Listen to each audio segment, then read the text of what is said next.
If there is one sector that's perhaps been extremely busy and buzzing through the pandemic, it's the edtech sector, your sector, Praveen. Give us a sense of how busy a time this has been for the staff at BYJU's. So, when the pandemic hit us in March 2020, we kind of were taken aback, like almost all companies, all industries, all employees, right? Everyone was trying to get some work done. We didn't quite get the hang of it. It took us a couple of months, but what we realized is number one, there are a lot of users that are coming on board. Trying to figure out how to learn online, how to use an app, how to engage themselves.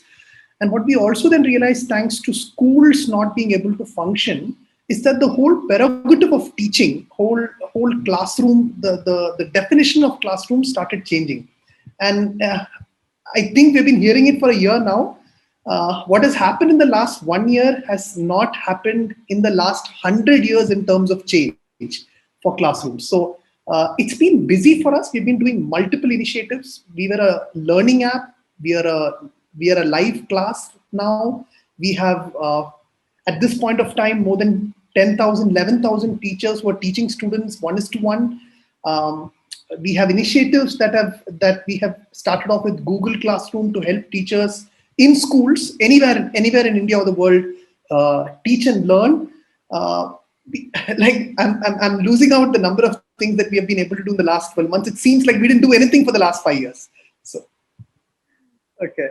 So a lot of hand holding also for the existing sort of offline infrastructure, if you will, that was, right? absolutely, because working with technology is the only way right now. And even if there are folks in our industry who say this might not last, I'm sure that a behavior change has come about. So it might not be 100% online play, but the behavior change of yes, I can do some elements online. I can practice online. I can take a test online. I can probably tell my students to revise online. The student can probably take some pictures and keep it and quickly refer their laptops or tablets. Unknown behavior, right? They always need a book. They always, I'm sure, you've practiced your underline, mark, folding one piece of paper to bookmark. Now people actually know what bookmark is. So so many such features which had no meaning yesterday today is all tech enabled. Sure. So a lot of change, truly. Praveen, the second wave has been far more devastating than the first, and almost everyone has been affected in some way or the other. At BYJU's, at a time like this, how do you find that balance between output and employee well-being? Given that you all have been so busy. Uh, See, I don't think almost in all industries, even if we were to operate through a factory and machine, you would still need people to run that machine, right? And in education, maybe it's a bad way to put it, but we are everything, right? We are the engine, we are the machine, we are everything. We are A to Z. And you might call, I might be looked up as the employer. Tomorrow I'll be the employee, but that employer-employee relationship is a human-to-human relationship. We cannot treat it any other way. Maybe some of us would have felt very safe February of 2020, February of 2021, thinking all the waves are done, we have beaten the virus, and April we would have fallen flat on our assumptions. Some of us were a bit more cautious. There are different set of folks, right? The second wave actually taught us to be cautious, taught us to be more empathetic, and we were always employee friendly. We took decisions very fast. So policies that we otherwise would have taken 2 months, we took 2 days to figure out. So that was a fundamental change that second wave taught us. We had to be very quick.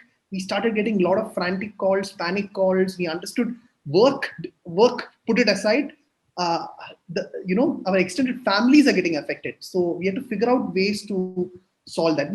Took some initiatives, also very interesting ones, but we had to be fast. And fortunately, we pride ourselves in being agile and fast. So let's, Praveen, talk about some of these initiatives briefly that you all have introduced for the staff through the second wave, while also touching upon how the management arrived at those decisions.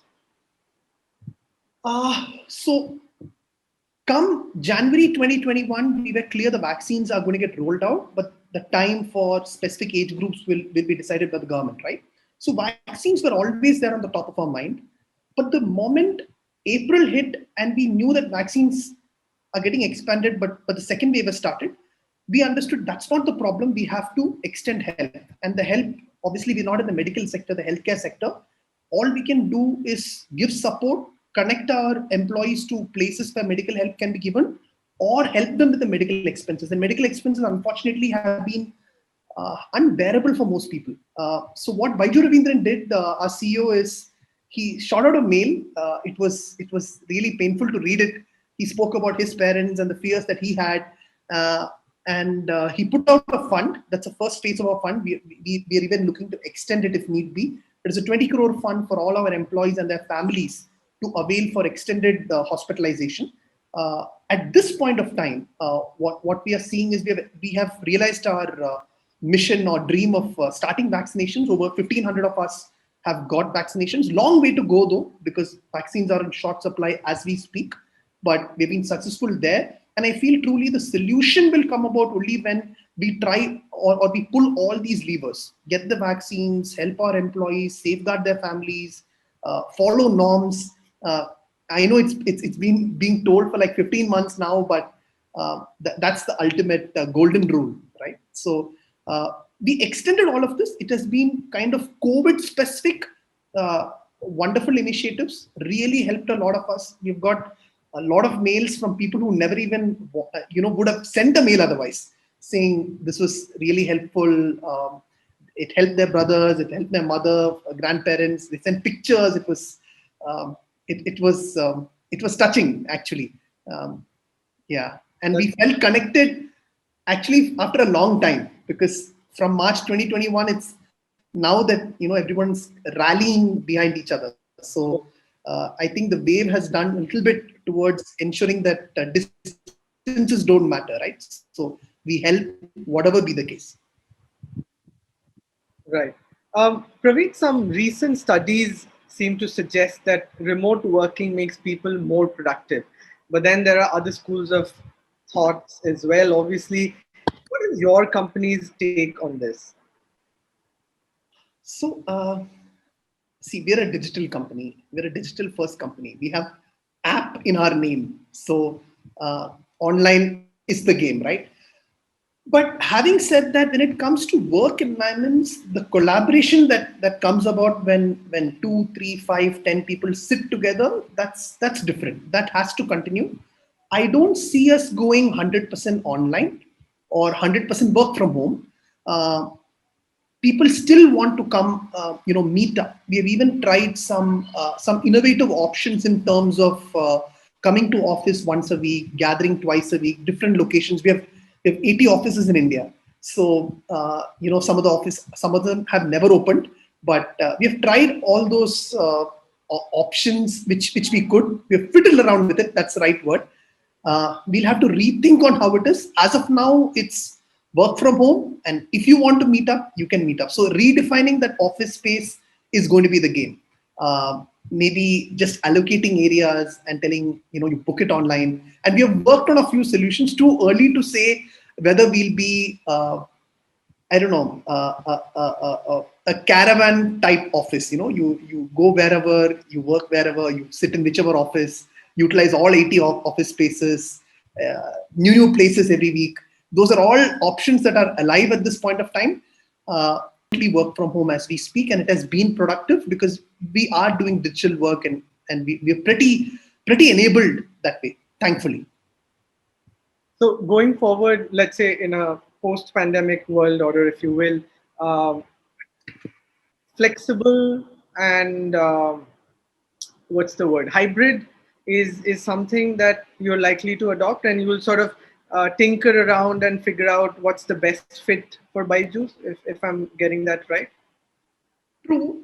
So I'm just extending my previous answer.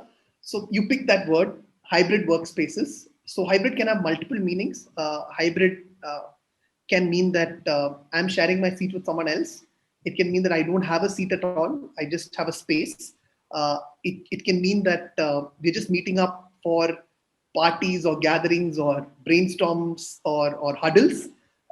Hybrid can have a lot of meanings, and quite frankly, some of our teams have already engaged some of these different, engaged some of these different definitions of hybrid already. Sales, for example, have created a space, and whoever wants to come in, figure out what's going wrong, get uh, training sessions where they can listen to people, of course, maintaining distance, right? All of that has happened. Product teams have met for dinners. Of course, uh, it seems a bit far away now because it was before the second wave. And the second wave and COVID keeps coming up in our conversations, unfortunately. But yeah, we'll keep trying. We'll keep trying to create those new definitions of hybrid, and those new definitions are out there to be explored and to actually run. So whatever be the hybrid that works, I'm sure each of our groups or our company will make it work. I'm sure. Sure. Um, so you mentioned upon this. You touched upon this. I'm sorry, briefly, about how it's important for people to gather sometimes. Whether it's for culture building or sort of building chemistries within a team. So right now, of course, everybody's working from home. I just want to understand how you're addressing this issue right now when there are no offline touch points as such. So culture and well-being, right? Culture is a more deeper, longer process. 10 years of us building teams and growing together has defined our culture. When someone asks me what's the BYJU's culture, I start thinking, and every single time someone who's already heard me answer the question, we think, why are you thinking it should come naturally, right? Because to me it is evolving. To me it's changing. We're having different groups, different thought processes, age groups. Because as the days go by, we are becoming a younger company. That's the truth. So younger companies means newer thoughts. But well-being today, very important that we look at the emotional side of things. We have also done a lot of initiatives to help our employees from a well-being perspective. We've had one-on-one counseling sessions. Why these one-on-one counseling sessions is because we're not there for each other, right? So can we create buddy programs? Yes, we can. Can we have professional counseling? Yes, we can, and we have done that. We've done a lot of online sessions. Our employee engagement team is working overtime. I have done Zumba. I don't know why. I just wanted to try it out. I know folks who have started regularly practicing yoga thanks to our sessions. People have started doing crafts and paints and putting that upon the WhatsApp updates, profile pics and all that. So it's really a different kind of environment. But yes, being together is important. Well-being is important. I feel some of the initiatives that we have done is in terms of giving paid leaves. And I forgot to mention that when we spoke about our COVID fund, but we have given extra paid leaves. We have given leaves when family members are affected, when they need to be a caregiver. And we've extended that whole gamut. We wish to improve on it as the months go by. Because you never know when you want a break, right? And you should not be constrained as to will you get approval, do you have enough leaves? So that will also help in helping building culture, building that peace of mind. That's once an employee is happy, then I think culture automatically becomes better. So Absolutely. Praveen, some three acquisitions, I think, through the pandemic, right? I'm sure it's not been an easy task to synergize at a time like this, but still, how have you tried to make this as seamless as possible? acquisitions is a very strong word. I think we have brought in 3 new partners. The first partner was someone who comes from a different geography out there in the US, a completely different business model. They do retail educational devices and toys. We have absolutely no linkage with retail or the Amazons or big bazaars of the world or the Walmarts of the world. Absolutely no synergy. But I think the last 2 years with them has been magical. We found a common area where we can brainstorm, where we can work together. That has been in computer vision and product, and it's been a rocking 2 years. The second acquisition that happened more recently, last 1 year, is White Hat Junior. Amazing operational model, doing thousands of classes per day, millions of live sessions between teacher and student in a month. We have raised our hands up and said, we don't know how to operate with such efficiency and deliver such high quality of classes. You know how to do it. You're the boss, right? And I think it's only in a partnership model that this will work. Of course, the largest one that people nowadays speak about is Akash. because the large offline classroom play, we were in classrooms a long time back, but not in this scale. So it will be an interesting piece, but the motto is going to be the same: partnership, partnership, partnership. There's no other way it's going to work. Absolutely not. They are their own business leaders, and we're just there to support, and they will support us. It's a two-way street. Right. So Praveen, you touched upon empathy earlier. Now, I'd like you to talk about this a little more, because I mean the need for empathetic leadership at a time like this, and how can leaders actually be equipped for situations like this, especially when most of them haven't ever faced a crisis like this before themselves. See, from an empathetic leadership perspective, right, I would feel that can only happen anywhere, BYJU's or outside, is if we listen. The leadership has to listen. When I spoke about employee-employer relationship sometime back, and that relationship is built only when both of them listen, speak, understand. Over the last year and a half, I think that has greatly, vastly improved. We've been having more planned connects thanks to the online space. Of course, the work-life balance has taken a hit. People have taken some time to figure out what their 9 to 6 is or 10 to 7 is. They've taken some time to figure that out. But overall, they've used their calendars very well. So having said that, once you do that, you have your regular connects, you speak up, you sometimes even switch on your videos. Some people don't, some people do, but you figure out ways in which you can hear, you can listen, you can understand. Because for leadership, placing yourself in the seat of those who are dependent on you is what's important. It's like a parent, and maybe I'm pitching it too far, but a parent actually understands what the child goes through. In many ways, a manager also has to understand what his or her reportees is going through. And you become a manager, you become a leader only after going through that path. So you have your experiences, right? You have to remember that, and then help your colleagues or your employees out. It's as simple as that. That's empathy for me. I like the parent analogy actually, because if you come to think of it, a leader was also once not a leader. I mean, just junior staff somewhere and had other reporting managers. So yeah, that makes a lot of sense. Now, Praveen, this is something that I make sure I ask all leaders. That at the end of the day, they're just as human as anyone else, and in these times would feel just as vulnerable and anxious. So, how can one find some peace and calm amidst balancing personal anxieties and those of the team? I I think anxiety can only be taken care of with some amount of trust. If you don't trust your team, if you don't trust, first of all, yourself, you don't trust who you're working with, I don't think that anxiety is ever going to go. Uh, I've heard of multiple scenarios, and I can think of them as I speak, of how anxiety can come about. If I need to take off tomorrow, I'll be anxious about how will my work get done. But if I have a team, I don't need to worry about it. If, let's say, productivity has taken a hit thanks to external circumstances, if I know my team has been able to deliver, and I know if not today, tomorrow it will get taken care of, right? Uh, I spoke about the letter that was sent by Baiju Ravindran when he spoke about the COVID fund, and he spoke about his life. He spoke about how he was dependent on his parents, how he loved them and cared for them, and he was scared for them, right? Now, when he said he feared for them, it resonated with the fact that your leadership, or you yourself being leadership, needs to speak out. It's okay if you say that you're scared. It's okay if you say you're in trouble. You get people to work it out together, listen to you, talk to you.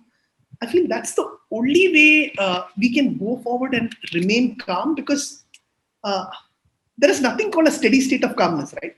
You have you will have your ups and downs, and you calm yourself down after you figure out everything is going to get sorted. But you need your team behind you for that. At home, it's your family. At work, it's your colleagues. So that's your 24 hours, right? Yeah.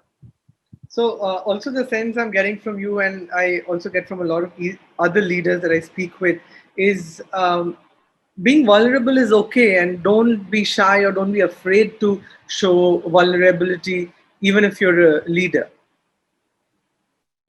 Absolutely.